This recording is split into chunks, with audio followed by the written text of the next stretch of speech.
নমস্কাৰ এডুকুৱেট চেনেল দিলে তোমালোক সকলোকে স্বাগতম জনাইছোঁ। আজি আমি ডিছকাছ কৰিম CW এক্সামৰ বিষয়ে, কি এলিজিবিলিটি মানে সকলো ধৰণৰ কথা আৰু। চ' ভিডিঅ'টো আৰম্ভ কৰোঁ ব'লা।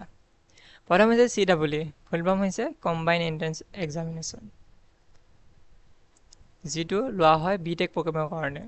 মানে যিবোৰ ইঞ্জিনিয়াৰিং কলেজ বা বেলেগ ধৰণৰ কিছুমান কলেজত য'ত BTech থাকে তাত বহুততে CW মাৰ্কছ চায়। ইঞ্জিনিয়াৰিং কলেজ আছামৰ বাবে এইটো এটা। নেক্সট ব'লা, এই CW এক্সামটো কণ্ডাক্ট কৰে ASTU অৰ্গেনাইজেশ্যনটোৱে। তাৰ চিলেবাছটো হৈছে class 11-12 as per Assam syllabus. অসমৰ যিটো ক্লাছ 11 আৰু 12 মানে AHSCC যিটো চিলেবাছ, সেই চিলেবাছৰ মতে CW এক্সাম পেটাৰ্ণটো হয়। তাৰ টাইপটো থাকে MCQ OMR বেছ, অৰ্থাৎ MCQ থাকে।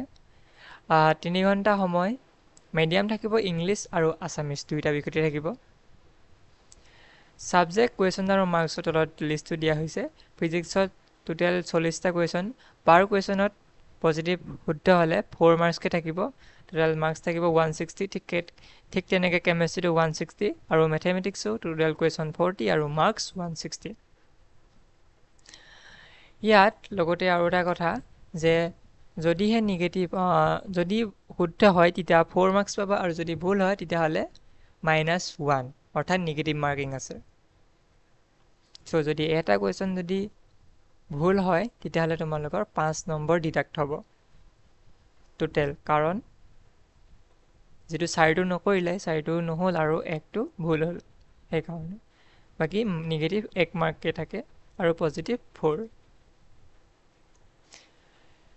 ইয়াৰ পৰা পোৱা বিভিন্ন কলেজসমূহ কি, যেনেকৈ টপ কলেজৰ ভিতৰত Assam engineering college, Jorhat engineering college, Dhemaji engineering college, Barak valley engineering college, Bineswar Brahma engineering college, Jorhat institute of science and technology, এইখিনি হৈছে ইঞ্জিনিয়াৰিং কলেজ। তাৰ লগতে কিছুমান ইউনিভাৰ্চিটিত, যিবোৰ ইউনিভাৰ্চিটিত বা কলেজত BTech প্ৰগ্ৰেম থাকে, বেছিভাগ কলেজতে CW মাৰ্কছটো তাত প্ৰয়োজন হয়।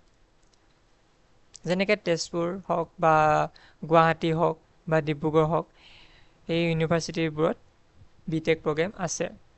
চ' এলিজিবিলিটি হ'ব তোমালোকৰ 18ৰ পৰা 21 বছৰ ভিতৰত হ'ব লাগিব বয়স। বাকী ভিডিঅ'টো ইমানেই, কিবা ডাউট থাকিলে তলত কমেণ্ট বক্সত সুধিবা, নিশ্চয় ৰিপ্লাই কৰিম।